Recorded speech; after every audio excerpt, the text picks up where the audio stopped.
Muito bem, minha gente. Vamos lá para Grêmio e Caxias e a goleada tricolor com um Grêmio que o CCD já identifica como diferente, é isso? Exatamente. Eu acho que essa é a melhor expressão. Um Grêmio diferente. Um Grêmio que organiza, se organiza de forma diferente. Eu quero fazer...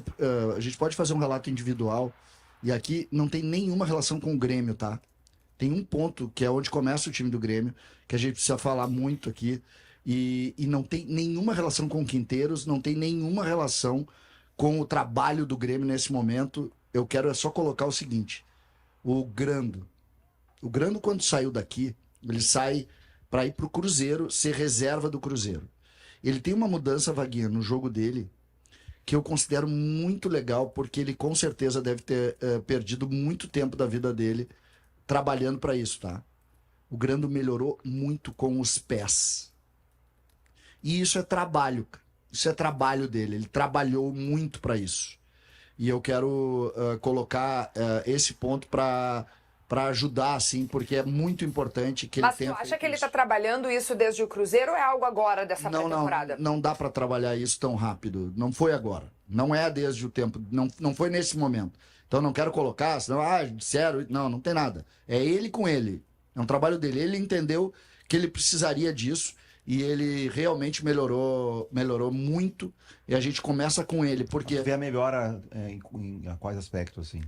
Técnica. Tá, de com bola no pé também? O uso dos pés. Tá, mas eu acho que isso aí tem influência do Cruzeiro, né? Porque mesmo que ele não tenha jogado no Cruzeiro, ele treinou sob a orientação do Diniz. Eu tenho Sim, mas certeza. foi isso que ele estava falando, que não é isso algo aí da é... pré-temporada. Eu não quero que pense que é agora, porque não é. Sim. Isso aí, muito com certeza, tem a influência do trabalho com o Diniz. Entendeu? Lá. Agora, isso muda a forma do Grêmio jogar. Porque o Grêmio sai jogando ordenadamente, o Grêmio sai jogando de forma organizada, e o Grêmio, a partir daí, é um time muito diferente, muito distribuído. O Grêmio não é um time que atua e joga só pela esquerda.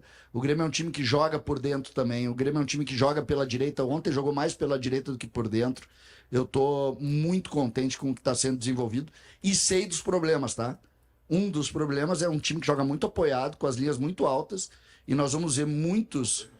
Não, mas é que, do ponto de vista até tu ter um time organizado, forte, tu vai ter muitas dificuldades, por exemplo, para conter as jogadas de jogada dos volantes, ou jogada dos jogadores de meio, que eles vão ter muitas oportunidades contra o Grêmio no mano a mano lá atrás.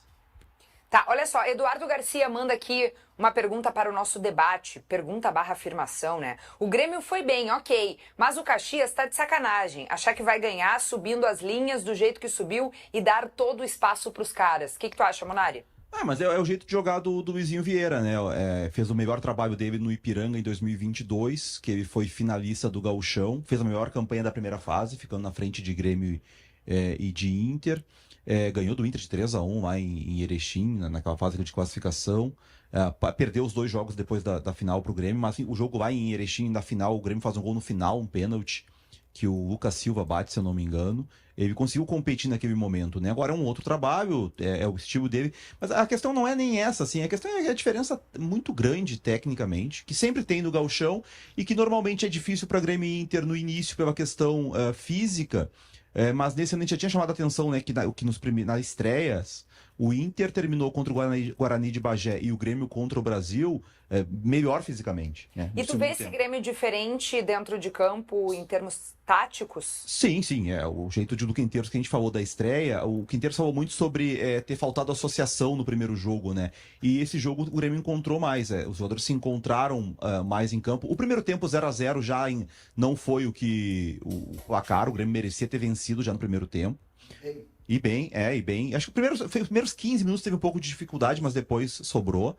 E aí, no segundo, os gols foram saindo, também por essa proposta do Caxias. Aí entra a ideia de jogo do Caxias. A gente já viu muitos times do interior jogando em Porto Alegre, perdendo por 1-0 e ficar fechado, segurar para perder de pouco. O Caxias não, o Caxias quis jogar. Tanto que o segundo gol é um ataque do Caxias, né? O Caxias está na área do Grêmio, tem a roubada de bola, se eu não me engano, do Mike. E aí inicia o contra-ataque e o passe do André Henrique. O André Henrique jogou como extrema pelo lado esquerdo. As mudanças do Quinteiros no intervalo importantes porque ele fez coisas que a gente não esperava. Ele espera ainda a chegada de um extrema, não chegou esse extrema. Ele colocou o André Henrique aberto pela esquerda no lugar do Aravena. e ele coloca Uma o curiosidade, Edenilson numa função diferente. Hoje pela manhã eu tava pensando nisso. Alguma vez tu já tinha visto ele jogar pela esquerda? Porque ele jogou algumas vezes com o Renato pela direita, né? Pela esquerda direita, eu não pra lembro. jogar com o centroavante. Quem era o centroavante? O JP Galvão, né? Só que pela direita eu não lembro. Não, e até quando o Grêmio contratou ele jogava no time de Santa Catarina, era Ercílio Luz, se não me engano, né? Eu lembro que eu conversei com pessoas que acompanhavam, que a gente não conhecia esse jogador, né? E ele era lá ou um falso 9 ou esse jogador, um atacante, um meia por trás do centroavante. Ele não é um cara de lado. Né? Claro que o jogo ontem não foi um jogo que teve uma exigência física dele sem a bola, de voltar e tal. Mas ele foi bem, ele encontrou bons passes, ele apareceu bem no jogo, ele bem aberto aqui, ó. A gente vai depois. Ele tá nessa jogada. E a gente tem que ver também uma questão, ele não jogava desde março do ano passado, já faz quase um ano que o André Henrique não jogava. Até pra mim, quando ele entra, foi uma surpresa, porque eu achei até que ele tava meio fora dos planos, assim, né? Sim. E ele entra numa posição que eu nunca tinha visto. Surpreendeu quando ele. A todos nós ali, o Maurício e o Pedro estavam na cabine, todos nós, ué? Por que o André Henrique? Porque poderia colocar. A gente até imaginou que o Monsalve entraria pelo lado, não. O Monsalve vai jogar por dentro mesmo, né? Fica claro isso. A briga é Monsalve e Cristaldo, isso ficou bem claro. Mas assim, o Quinteiros, ele espera os reforços e ele já começou a fazer o que eu disse que ele ia fazer aqui, vai ter que improvisar. Ele não tem os jogadores, ele vai tentar adaptar o time à ideia dele. Então, o André Henrique não é extrema, bom, ele não tem extrema, bota o André Henrique na extrema. O Vieira entrou como um lateral esquerdo, quase um terceiro zagueiro, mas ele é zagueiro de origem, entrou no lugar do Mike. O Edenilson mudou um pouco a função, ele foi mais para um 4-1-4-1 no segundo tempo, com o Edenilson sendo esse cara do lado direito, o interior pelo lado direito. O Vila Sante voltou a ser primeiro volante, enquanto não tem o Cuejar. Ele vai tentando adaptar as peças. No gauchão, ele vai conseguir. Esses jogadores do Grêmio são muito acima. O André Henrique, como extremo improvisado, ele é melhor que qualquer extrema dos times do interior no gauchão, mesmo sem ser extrema. Então, no gauchão, isso vai funcionar. Aí, a médio prazo, as contratações têm que chegar, porque daí ninguém faz milagre também. Muito bem, deixa eu continuar. Volta só. Não, CCD, olha só. A gente teve 6 minutos. Meia hora falando de Grêmio? Não, a gente vai seguir. Quer falar mais ainda? Mas depois, em algum momento, a gente pode trazer de novo os falar lances do Grêmio nesse jogo. programa. Vamos falar do Grêmio. A gente já teve um fio de 6 minutos pra falar do Grêmio por aqui, mas a gente não pode, né, passar todo o programa também falando só de um assunto. E aí, gostou desse corte? Ó, tem muitos outros conteúdos legais, curtinhos, pra vocês acompanharem com a gente aqui no Segue o Fio. Dá uma olhada.